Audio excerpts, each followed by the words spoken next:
अस्सलाम वालेकुम प्यारे बच्चों, कैसे हैं आप सब। जी बेटा, अपना शायर है इकबाल।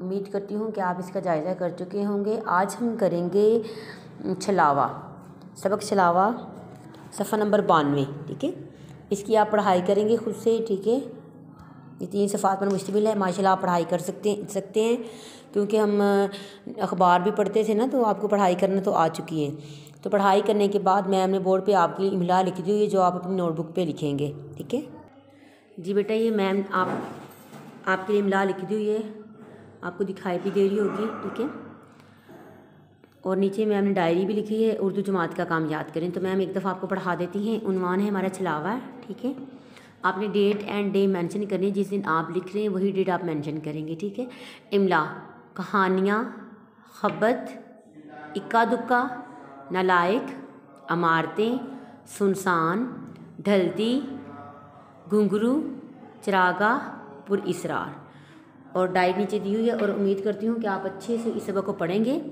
और सबक को पढ़ने के बाद आप इस इमला की प्रैक्टिस भी करेंगे।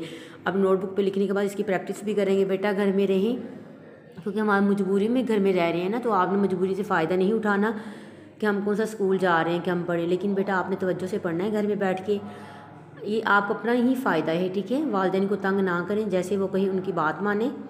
अच्छे बच्चे हैं ना आप, अब चूँकि आप 5वीं में आ चुके हैं, तो वालिदैन को तंग बिल्कुल भी ना करें, अपनी पढ़ाई पे फोकस करें और थोड़ा सा खेल के लिए भी टाइम निकालें। ठीक है, अपना ख्याल रखें। अल्लाह हाफिज़।